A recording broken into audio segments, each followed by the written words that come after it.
My name is Hugh MacAllister, and I was 57, the year my daughter sent me a text message saying Christmas dinner was being kept small this year, immediate family only, and she hoped I'd understand. 9 words. After 31 years of showing up. I read it standing in my driveway in Kingston, Ontario, second week of December. Sleet coming in sideways off the lake. My hands were still chalked with drywall dust from the morning. I'd been helping my neighbor patch a wall in his basement, the way men in trades still do for each other in this town. I read the message 3 times. Then I put the phone in my jacket pocket and stood there listening to the sleet hit the tarp over my truck bed.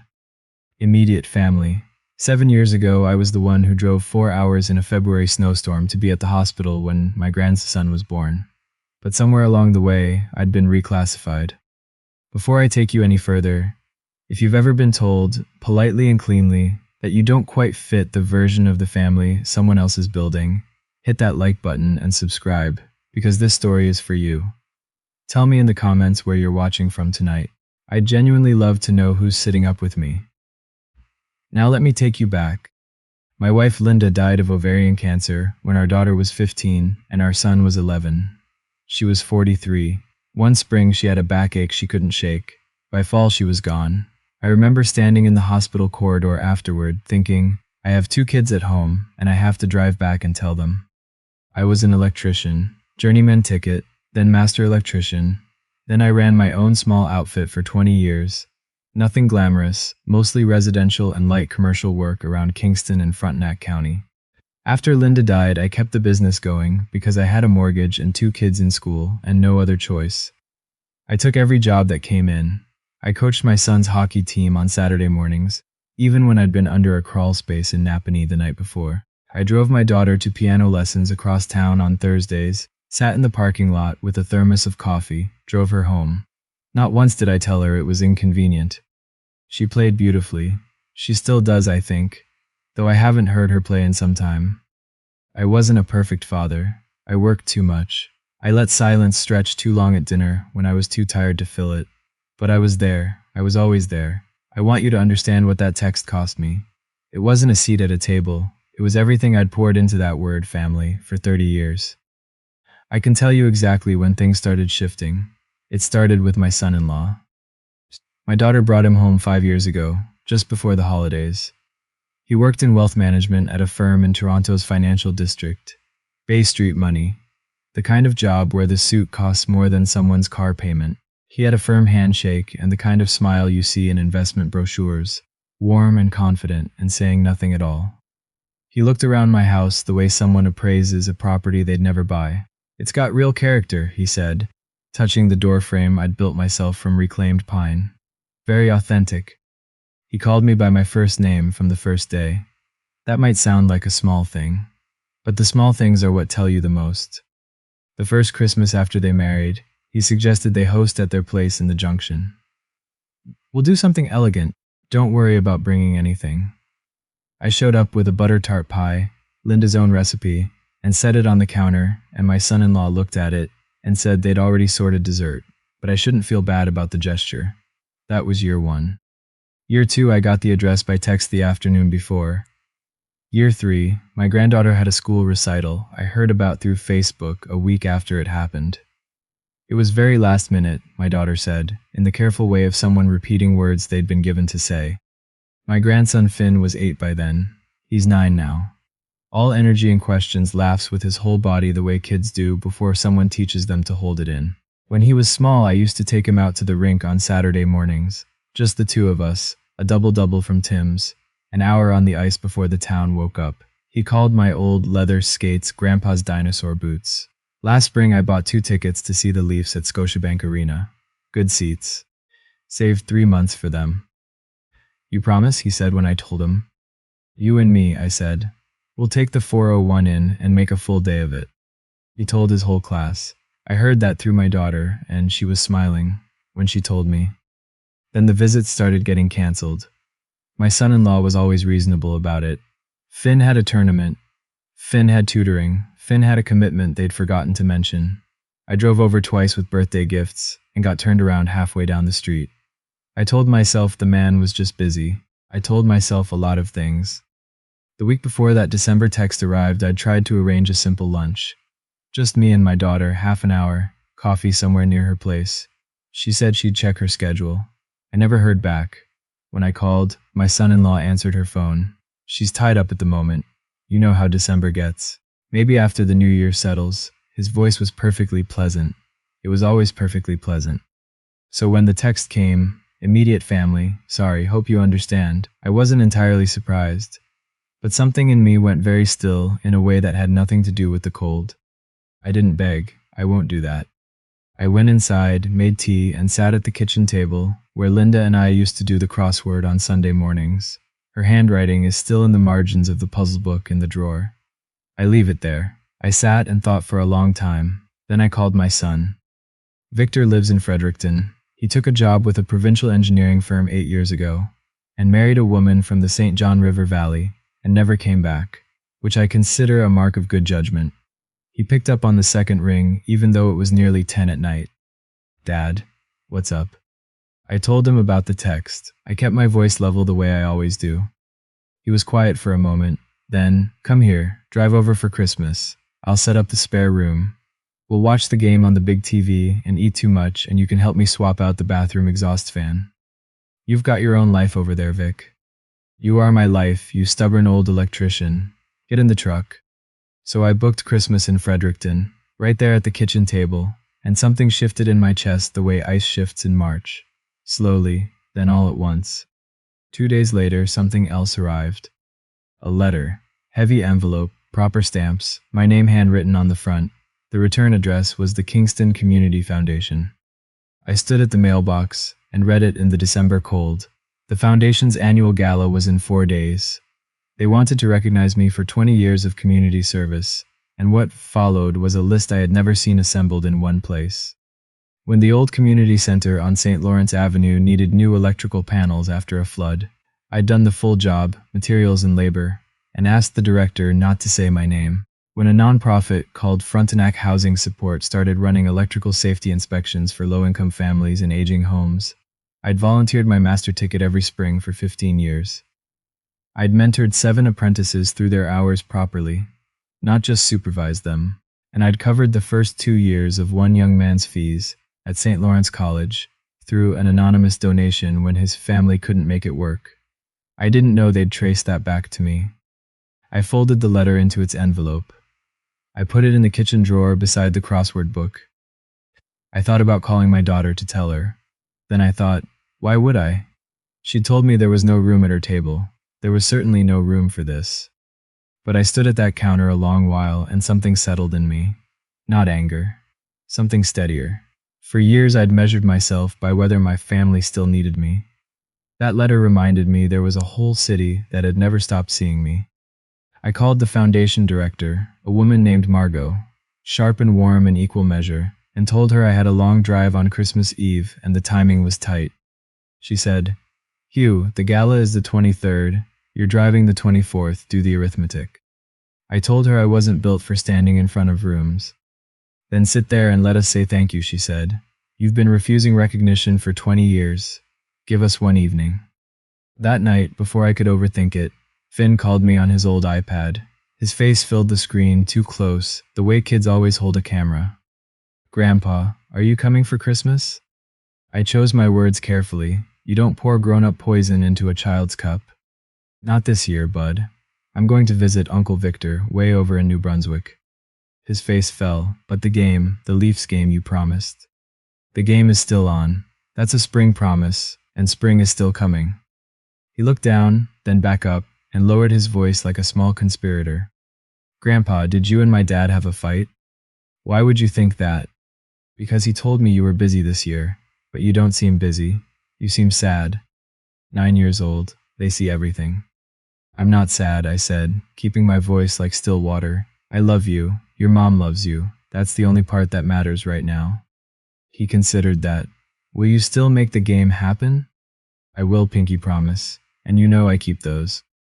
Then I heard a door somewhere in the background, and his eyes went wide.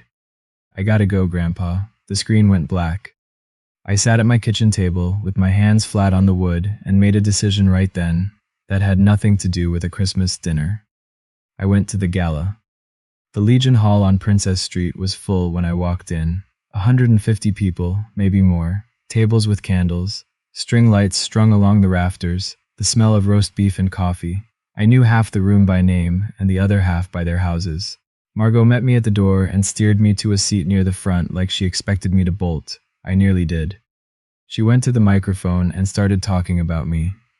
A man I didn't recognize stood up in the second row and said he was a licensed electrician now, that he'd got his red seal, that a donation he'd never known the source of had covered his first year of training. A woman near the back stood and said her mother's house in Rideau Heights had passed its safety inspection because of the volunteer program, that the knob and tube wiring would have caused a fire within 2 winters. Then another. Then another. I sat with my hands in my lap and my ears burning and wished very sincerely for the floor to open. But I looked at those faces. Not one of them had ever made me feel like I was extra. Margot called me up. The room stood, all of it, 150 people on their feet for a retired electrician, in a suit he hadn't worn since his son's convocation. That was when I saw a face I recognized near the back. A man in a very good jacket, the kind of jacket that costs more than my truck payment, watching me with an expression I couldn't quite read. Then I placed him. I'd seen his photo on my son-in-law's desk in a silver frame, the managing director of the firm. The man my son-in-law had spent 5 years trying to impress.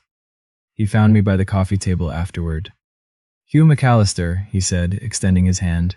"Gareth Saunders, that was something else up there." We talked easily, the way it sometimes happens with strangers. He asked how I came to be in Kingston, and I mentioned my daughter and her husband in Toronto, my son-in-law's name. Gareth's expression shifted.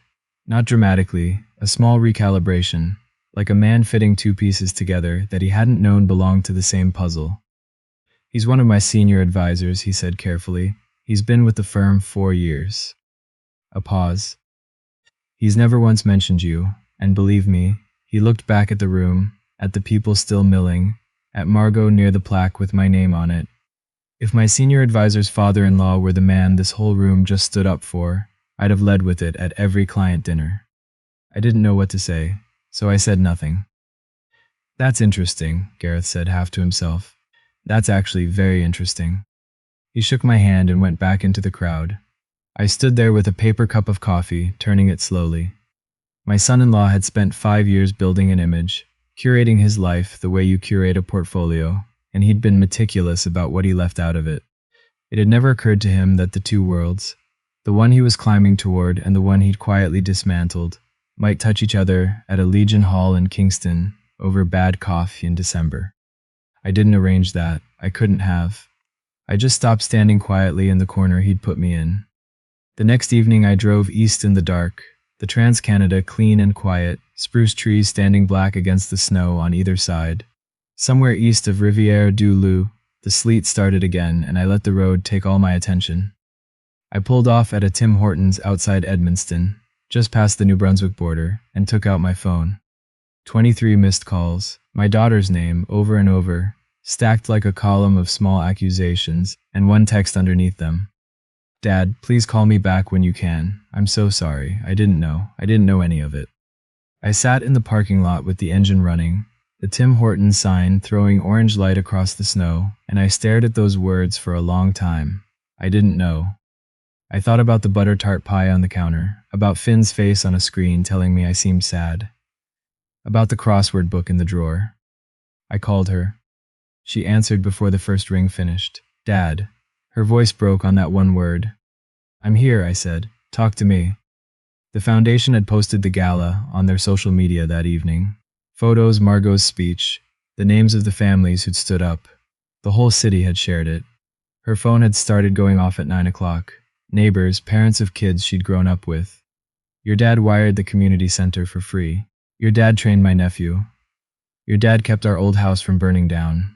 She'd sat on the edge of the bed, scrolling through comments about her own father, in a voice the whole city seemed to know, and she didn't. Then Gareth Saunders had called her husband. She didn't tell me the details of that conversation that night, but I could piece it together. A managing director calling a junior advisor at 9:30 on the 23rd of December is not a social call. My son-in-law had taken the call in the kitchen, while my daughter sat in the hallway outside listening to every word. "Why didn't you ever tell me?" she said. "Any of it. 20 years, Dad. Why didn't you ever say?" "It wasn't yours to carry," I said. "I didn't do it to be seen." She went quiet. Then he wrote the text, the Christmas text. He drafted it and handed me the phone and told me not to overthink it. I knew it wasn't right and I sent it anyway. I've been sending things that weren't right for a long time. I've let him decide too much. "I know," I said. "I had known for a while." "I've been so small," she said. "I let him make me smaller and smaller until I stopped noticing. I look at Finn and I think, what am I teaching him? That this is what a family looks like." I let her sit with that, not to punish her, because some things have to be felt all the way through before they take hold. "I don't want the seat back," I finally said. "That's not what this is about." "Then what?" "Finn," I said. His name and my voice nearly went with it. "I want to be his grandfather freely. No canceled visits, no convenient colds, no permission forms. I get to keep the promises I make to that boy. That's the only condition." "Yes," she said immediately. "God, yes, of course. I mean it." "Dad," she took a breath. "He's gone. I asked him to leave tonight. After everything, Gareth's call, the photos, all of it. I just finally heard how it had all sounded. All those years of him telling me it was for the family. He was never protecting the family. He was managing it. Managing all of us. Managing you right out of it. People like that call control by prettier names," I said. "I'm so sorry. For all of it." "I know you are." And I did. I could hear it. Real and raw. The kind of truth you can only hear when someone isn't performing it. "The seat was never the point, sweetheart," I said. "You were. You always were." She cried at that. But it was the kind of crying that lets something out instead of keeping it in. "There's someone who wants to say goodnight," she said after a minute. I heard the phone change hands. "Grandpa?" "Hey, bud." "Grandpa, are you in New Brunswick for real?"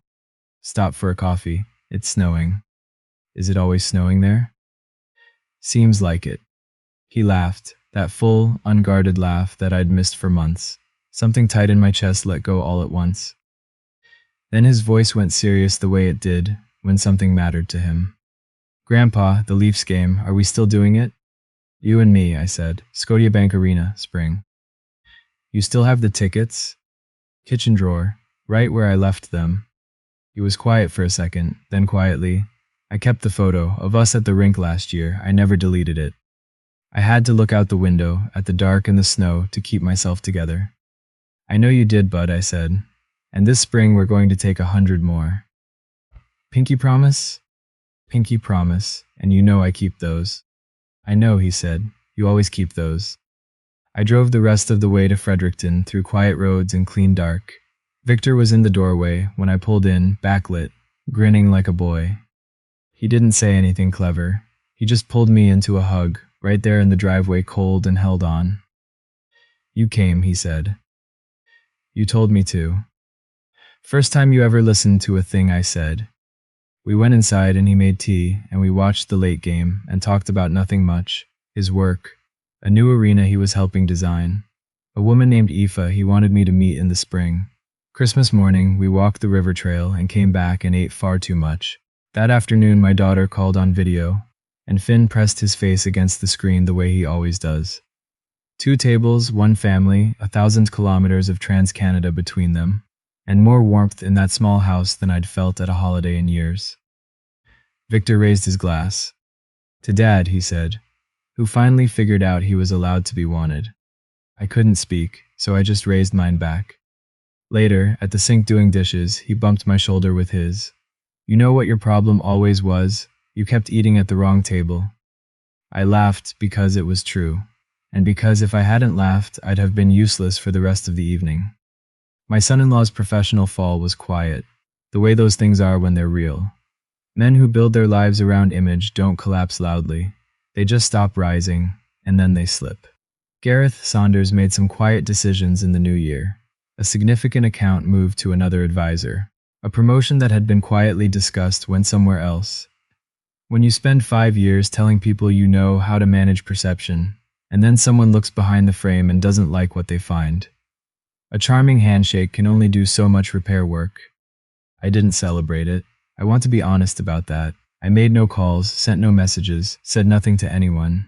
I was in New Brunswick learning to be a father to one son and a grandfather to one boy, and I didn't have room for anything else. He did it to himself, every bit of it. All I did was stand up in a room full of people who wanted to thank me and let myself be seen for once. My daughter started seeing a therapist in January. She told me about it on our Sunday calls, which we started keeping again. Real ones, not the kind you make out of obligation. She was working through how she'd let it happen, year by year, inch by inch. How someone can hand you a smaller and smaller version of yourself until you forget the original size. I keep thinking about all the times I just let you say whatever's easiest, she told me once, her voice thick, and I let that be easy for me. We're done with that now, I said. We're done with that, she agreed. And carefully, honestly, we started building something that could actually hold weight. Spring came the way it always does in Ontario, slowly and then suddenly, the ice going out of the harbor and the days stretching long, and I kept my promise. I drove up to Toronto on a Friday afternoon. Finn was waiting on the front step in his Leafs jersey, barely able to hold still. We took the subway downtown. He'd never taken the subway, which I found remarkable for a city kid, and ate hot dogs outside the arena and found our seats just as warm-up started. He grabbed my arm when the teams came out and didn't let go for most of the first period. The Leafs won. Of course they did. Walking back to the subway after, he put his hand in mine, just like that, easy as breathing. "Grandpa," he said. "Yeah. You kept it. I told you I would." He nodded like something had been confirmed that he'd needed confirmed for a long time. My daughter was in the kitchen when we got back. She stood in the doorway and watched him retell the entire game at full volume for 20 solid minutes. Every goal, every call, every song they played, and she caught my eye over his head and mouthed 2 words. "Thank you." It's been a while now, and I can tell you how things have settled. I see Finn whenever I want. He calls me on his own most weeks, sometimes just to show me something he built or found or read. We talk about hockey and woodworking and deep-sea fish and whatever else he's thinking about. My daughter and I talk every Sunday, real conversations, the kind we hadn't had since before things went sideways. She went back to work. She laughs more. She sounds like herself again. I never get tired of hearing it.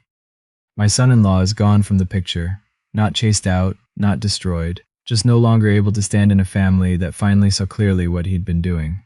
I wish him no particular harm. I just don't need him at my table, and neither does she. The workbench in my garage is fixed. I'd been meaning to get to it for years. Linda would have liked how it turned out. Here's what I want to leave you with, because you've come all this way, and you deserve the plain version. For years I confused keeping quiet with keeping the peace. I thought if I never complained, never pushed back, never took up more space than I was handed, they'd have no reason to leave me behind. I had it completely backwards. All that silence just made me easy to overlook. The moment I stopped making myself small, not to fight, not to win anything, just to stand up straight and let the truth do its own work, everything changed. You don't have to beg for a seat at a table where someone has already decided you don't belong. I spent years doing exactly that and called it being a good father. It wasn't, it was fear in a better coat. If someone treats your presence as optional, believe them, and then go find the people for whom your absence would be felt. They exist. I promise you they exist. Mine were an hour east on the 401 and 1,000 kilometers down the Trans-Canada, and I almost didn't go find them. Last fall, Finn and I spent a Saturday afternoon at Frontenac Provincial Park, on a dock that needs new decking but could wait one more season. He was fishing, or pretending to, mostly just holding the rod and talking. He told me about a kid at school he'd been helping with math. He told me about a book on deep-sea fish he thought I'd appreciate even though I wouldn't. He told me, out of nowhere, that he'd told his class his grandpa once wired a whole community center for free, and his teacher said that was remarkable. I told her you said it wasn't a big deal, he said. It wasn't. She said people who say that are always the ones it's most a big deal about. I didn't have an answer for that, so I just watched the water. My phone buzzed in my pocket. I looked. A photo from my daughter, her dining room table, one chair pulled out, 3 words underneath it. Your seat, Dad. I typed back the only answer there was. On my way. And this time, I meant it completely, because this time the room was real. Before you go, if this story reached something in you tonight, leave 1 word in the comments. dignity. Just that.